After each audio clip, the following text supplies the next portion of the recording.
नमस्कार, इन 24 न्यूज में आप सभी का स्वागत है। और छूलो आसमान में हर बार हम आपको एक ऐसी शख्सियत से मिलाते हैं जो अपने वर्चस्व को लेकर समाज में कुछ करने के लिए हमेशा अग्रसर रहते हैं। चाहे बात करें उनके निर्णय को लेकर या बात करें किसी को मोटिवेट करने की। कहते हैं कि अगर लाइफ में सक्सेस होना है तो किसी ना किसी को अपना आइडल या उनसे मोटिवेशन लेना पड़ता है। और ऐसे तमाम लोगों को मोटिवेट करते आ रहे हैं जो आज शख्स है हमारे साथ इस खास चर्चा में। उनका नाम है जितेश गाड़िया जी। जितेश जी, स्वागत है छूलो आसमान में आपका। Thank you. जितेश जी, अगर बात करें मोटिवेशन की, सबसे पहले जर्नी कैसे शुरू हुई मोटिवेशन स्पीकर बनने की? एक्चुअली कई सारी घटना ऐसी होती है जी जहाँ पे हमारे से पहले वो निर्णय लेता है। जी मेरी लाइफ में मैंने कभी सोचा नहीं था, ये वेल प्लान नहीं है कि मैं मोटिवेशनल स्पीकर बना। जी आज से 8 साल पहले कभी मेरे ध्यान में नहीं था कि मैं 100% ट्रेनिंग में या 100% मोटिवेशन के काम में आ जाऊंगा। जी लेकिन नेचर ने, डेस्टिनी ने मुझे यहाँ लाया। जिस तरह से हमने अक्सर सुना है कि आप अपने स्पीच में जब लोगों को मोटिवेट करते हैं उस दौरान कहते हैं कि पृथ्वी के आसपास ही सब घूमता है और सब इसी का चक्कर है। जैसे अभी आपने कहा कि परमात्मा को मंजूर था 8 साल पहले, आप भी नहीं सोचे थे कि मैं ट्रेन करूंगा या मोटिवेशन करूंगा। अहमदाबाद से मुंबई का सफर कैसे रहा? एक्चुअली मैं जब पहला ट्रेनिंग मेरा हुआ, जब मैं 17 साल हो गया मुझे सेल्स एंड ट्रेनिंग करते हुए। Very good. लेकिन मैंने जब सेल्स को छोड़ के ऑनली ट्रेनिंग पे आया तो ऑनली ट्रेनिंग में आने के बाद पहला ही ट्रेनिंग मेरा लोनावाला से हुआ था। एक दोस्त के थ्रू में लोनावाला में मेरा ट्रेनिंग हुआ और वहां से पता नहीं डेस्टिनी को क्या मंजूर था, मुंबई से मेरा 20-22 साल पुराना नाता है। मैं लगातार ऐसा कोई साल नहीं रहा लास्ट 22 साल में जब मैं मुंबई नहीं आया हूँ। और महाराष्ट्र और मुंबई जी वहां पे मेरी हाईएस्ट ट्रेनिंग, जब मेरे पूरी दुनिया के 13 कंट्रीज में ट्रेनिंग हुई है, लेकिन उसमें हाईएस्ट ट्रेनिंग मेरी महाराष्ट्र और मुंबई में हुई है। महाराष्ट्र के हर डिस्ट्रिक्ट में हुई है। जैसे आपने कहा कि दुनिया के 13 देशों में लोगों को ट्रेन करने का जिम्मा आपने उठाया है, लेकिन अगर बात करें जितेश जी को ट्रेन किसने किया? क्योंकि हर किसी का एक अपना आइडल होता है, आप किसको आइडल मानते हैं? ट्रेनर के तौर पे कोई आइडल मानूं ऐसा तो नहीं है जी। और ये मेरा खुला मानना है कि किसी को भी ट्रेनर करके बनाया नहीं जा सकता। मैं हमेशा बोलता हूँ ओएस होती है जी ओएस नहीं बदलेगी, एप्लीकेशन डाउनलोड होगी। जी तो मेरे जीवन में कई लोगों का ज्यादा योगदान रहा है। सबसे पहला योगदान रहा है मेरी माँ का, जिन्होंने मुझे यहाँ आज जैसा हूं वैसा बनाने में सबसे बड़ा योगदान उनका रहा है। सेकंड योगदान रहा है राजकोट स्वामीनारायण गुरुकुल का। तीसरा योगदान रहा है डायरेक्ट सेलिंग उद्योग का। चौथे से लेके अनलिमिटेड नंबर तक कई सारे दुनिया के में ऐसे मेरे मेंटर्स हैं जिन्होंने मेरी लाइफ को वैल्यू एडेड देने में कई उनका योगदान रहा। जो मैं नाम लेने जाऊं तो फिर इंटरव्यू ना हो पाए, उतना नाम हो जाए। लेकिन जिस तरह से आपने कहा ओएस नहीं बदलेगा लेकिन एप्लीकेशन डाउनलोड हो जाएगा, आज अगर बात करें तो किस तरह से लोगों को मोटिवेशन, क्योंकि जब आप मोटिवेशन करने जाते हैं तो लोग तरह तरह के सवाल खड़े करते हैं। जो ट्रेनिंग के लिए बैठते हैं तो सेशन में कई ऐसे सवाल भी खड़े होते हैं। कभी ऐसा वाक्य आया हो जिस सवाल को या जिस पर्सन को मोटिवेट करने में कुछ कठिनाइयों का सामना हुआ हो? कोई ऐसा ट्रेनिंग सेंटर? एक्चुअली ट्रेनिंग ऐसा है कि इस दुनिया में 80% स्पीकर्स मोटिवेशन कर रहे हैं जी, जो वाकई सॉल्यूशन नहीं है। होना चाहिए ट्रांसफॉर्मेशन, और ट्रांसफॉर्मेशन कभी एडवाइस से नहीं हो सकता, वो सॉल्यूशन से होगा। और सद्भाग्य से मैं जिस रास्ते पे हूँ वहां पे हम लोग इस ह्यूमन बिहेवियर के ऊपर सटीक साइंस पे काम करते हैं। तो ऐसा तो कभी हुआ नहीं है कि मुझे कोई मुश्किल हुआ है। उल्टा मेरे लिए ताजुब की बात ये होती है कि 17 साल की जर्नी में और लास्ट 7 साल की ऑनली जर्नी में भारत के हर कोने में या दुनिया के 12 कंट्री के और भारत के अलावा 12 कंट्री में जब मैं फीडबैक आता है शाम को, तो फीडबैक ऐसा आता है कि कभी कभी लगता है कि ये लोग एक दूसरे से जुड़े हुए तो नहीं है। जो अगरतला में मैंने कल फीडबैक सुना था वही आज जयपुर में सुन रहा हूँ, वही परसों में मलेशिया में सुना था। तो ऊपर वाले की दया रही कि मैं सॉल्यूशन या ट्रांसफॉर्मेशन के तरीके से काम कर रहा हूँ, तो कभी ऐसा तो हुआ नहीं।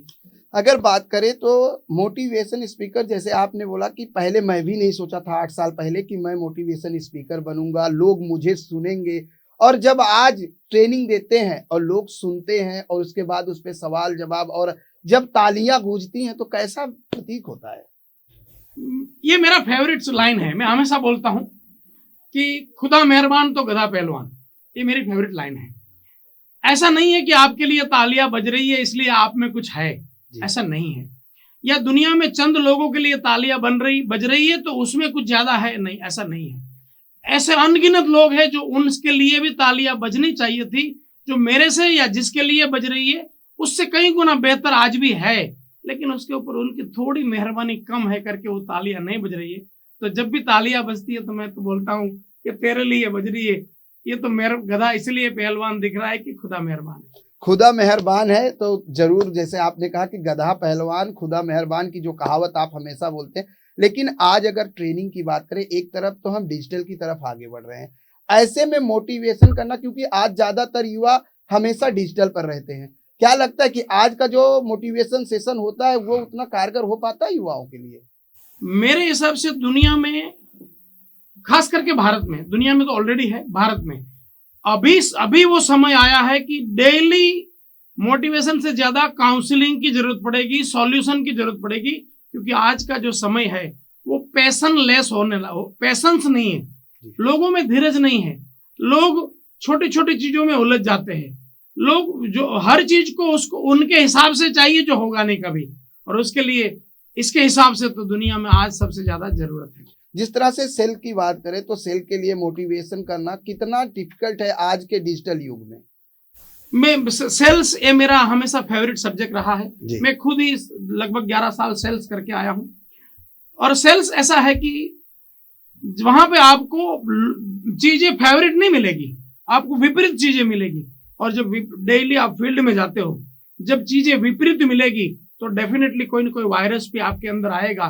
तो टाइम टू टाइम सेल्स को ट्रेनिंग चाहिए ही चाहिए, और मुझे सेल्स में ट्रेनिंग करना सबसे मजा आता है, क्योंकि सेल्स के बंदे सुनने के लिए हमेशा ओपन होता है बाकी लोगों के मुकाबले, तो सेल्स में ट्रेनिंग करना कभी चैलेंजिंग नहीं रहा, ये मेरे लिए सौभाग्य का अवसर रहा। जितेश जी, जिस तरह से आपने कहा कि समय के साथ हर किसी को आगे बढ़ना चाहिए, परिवर्तन ही संसार का नियम है, जैसे जैसे आज हम डिजिटल की तरफ बढ़े या जिस तरह से हम एडवांस टेक्नोलॉजी की तरफ बढ़ रहे हैं, वैसे हर आदमी अपने तरीके से अपने आप को अपग्रेड कर रहा है। अगर जितेश गाड़िया की बात करें तो जैसे आपने कहा कि 8 साल पहले मैं भी नहीं जान रहा था कि मैं मोटिवेशनल स्पीकर बनूंगा, सेल्स से आपकी जो है शुरुआत हुई है। अगर शुरुआती जर्नी की बात करें तो जैसे आपने कहा कि सबसे पहले श्रेय मैं माता को देता हूं, उसके बाद गुरुकुल को देता हूं, तो लेकिन शुरुआती दिनों में जब लाइफ की शुरुआत हुई, कॉलेज की लाइफ की बात करें, अगर थोड़ी सी पर्सनल जर्नी की बात करें तो मैं हमेशा बोलता हूं कि ये लाइफ है ना, ये रेलवे की पटरी जैसी नहीं है, ये गंगा की धारा जैसी है। इसमें कब कौन सा मोड़ आएगा ये उनको मालूम है जी। जब मैं इस दुनिया में आया, सिल्वर स्पून बोल सकते हो, लेकिन 8 साल का था, मेरा फादर, मेरे पिताजी मेरे साथ नहीं रहे, चीजें पूरी तरह पलट गई। 10 साल मेरी माँ ने दूसरों के खेत में मजदूरी किया, 10 साल मैंने सेकंड हैंड कपड़े पहने, 300 रुपया महीने की मैंने नौकरी भी की, पार्ट टाइम में पढ़ाई करते समय कंस्ट्रक्शन का काम किया, कारपेंटर का किया, इलेक्ट्रिक का किया, ऐसे कई सारे काम किया, इंश्योरेंस का किया, ट्यूशन किया, खुद का स्कूल बनाया, खुद का कंस्ट्रक्शन कंपनी बनाया।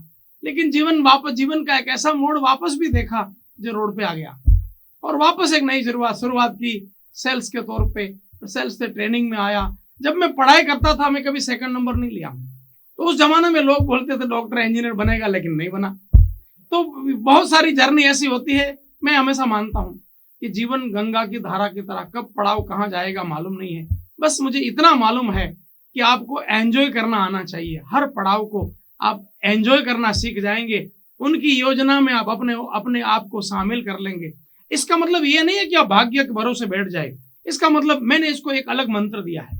मैं हमेशा बोलता हूं कि जीवन, सुबह जब आप उठते हो 18 घंटा एनर्जी के साथ काम करके आज जीवन में कुछ करूंगा, उस ऊर्जा के साथ उठना होगा, लेकिन रात को सोते समय जो हुआ उस प्रोसेस को प्रसाद मान के जीना होगा।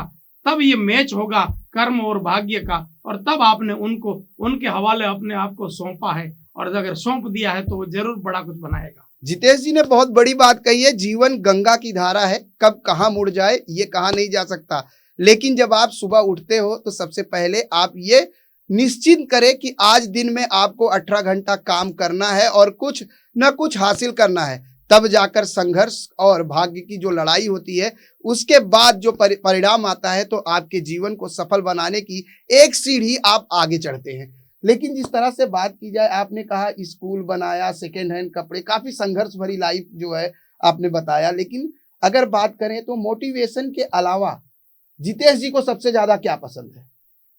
पहले तो मैं आपके एक वर्ड को थोड़ा करेक्ट करूंगा जनता के लिए जी। कि जीवन में संघर्ष जैसा कुछ होता नहीं है।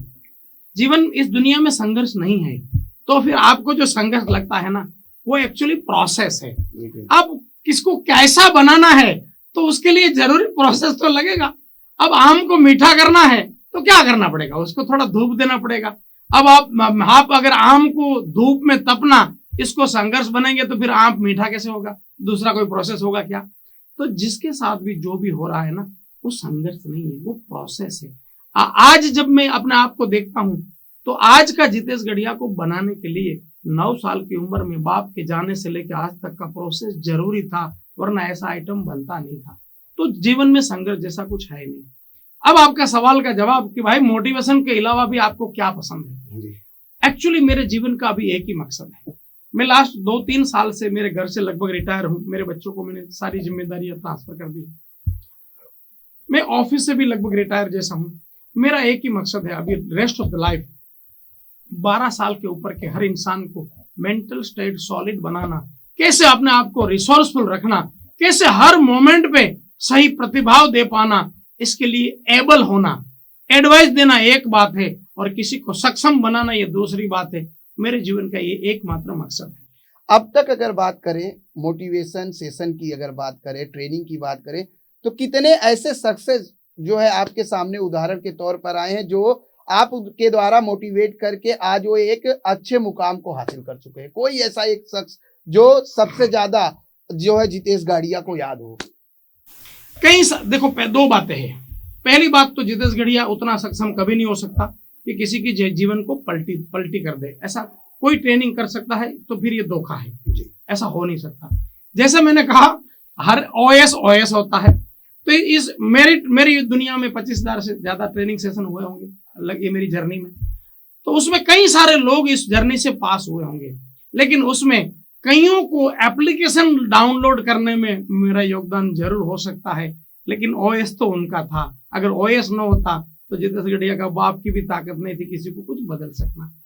अगर बात करें आज के युवाओं को तो क्या संदेश देना चाहेंगे? युवाओं को संदेश एक ही दूंगा कि तुम आईएएस बन जाओ, कलेक्टर तो तुम्हें बनाने के लिए लोग लाइन में खड़े हो जाएंगे। दुर्भाग्य यह है कि आज के युवा, ऐसा नहीं है कि सब लोग प्रयास नहीं कर रहे, लेकिन आज एंड्रॉइड के जमाने में या इंस्टेंट मैगी के जमाने में लोग इंस्टेंट हो गए हैं। इंस्टेंट कभी हो नहीं सकता। तुम वो लायक बन जाओ, तुम आईएएस बन जाओ, कलेक्टर बनाना जमाने के लिए मजबूरी हो जाएगी। तुम अपनी लायकी के ऊपर काम करो, जमाना तुम्हें अपनी जगह देगा, जो डिजर्व करते हो उससे कई गुना ज्यादा देगा।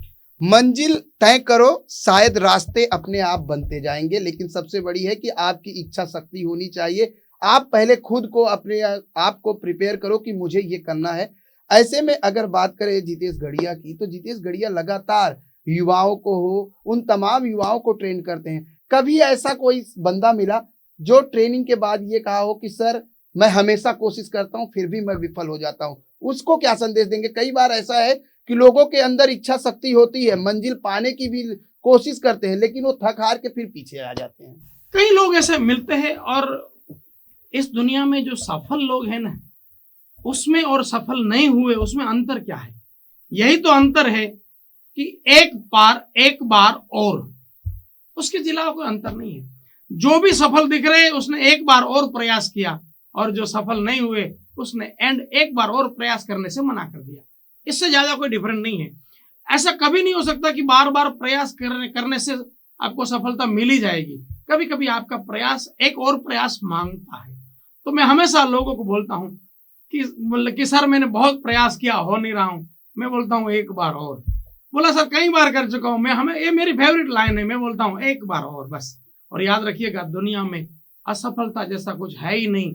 जो सफल हुए उन्होंने लगातार प्रयास किया, जो सफल नहीं हुए ऐसा अपने आप को मानते हैं, उसने एक बार और प्रयत्न कर लिया होता तो शायद आगे वही था। एक बार और जो मूल मंत्र आपने दिया, आज हमने देखा कि हमारे यहाँ भी आपने जो है मोटिवेशन सेशन दिया, कितना मजा आया लोगों को और साथ ही आपको, क्योंकि ट्रेन तभी अच्छा लगता है ट्रेन करना जब सुनने वाला भी अच्छा हो। और आज के युवा की अगर हम बात करते हैं तो युवा आज जो है हमेशा डिजिटल की तरफ, आज एंड्रॉइड की तरफ, जैसे आपने एंड्रॉइड का जिक्र किया, आज का युवा जिस तरह से डिजिटलकरण के लिए साइड इफेक्ट और इफेक्ट दोनों जो है, निगेटिव पॉजिटिव दोनों भी है। आज हम देखें तो जिस तरह से समाज में कई तरह की कृतियां बढ़ जा रही हैं, लोग कहते हैं कि ये डिजिटल का दुरुपयोग है, डिजिटल की वजह से आज रिलेशनशिप दूर हो रही है, बच्चा माँ से दूर हो जा रहा है, बाप से दूर हो रहा है। डिजिटल को लेकर क्या कहेंगे? देखो, डिजिटल तो डिजिटल है, वो अब ना अच्छा है ना बुरा है, वो एक प्लेटफॉर्म है। अब इसका कौन कैसा यूज करेगा वो उसके ऊपर है। यूज करने के लिए क्या करना होगा, तो एक बड़ी बदलाव की जरूरत है, वो है आज हम एक बड़ा गलत काम हो रहा है, वो है छोटे बच्चे से हम उनको मोबाइल दे रहे हैं। आज मैं देखता हूँ किसी को छोटे बच्चे को खाना खिलाना हो तो उसको मोबाइल सामने करके माँ खाना खिला रही है। अब आप उस तरह से हैबिट ऐड करोगे तो बाद में बंदा वही करेगा।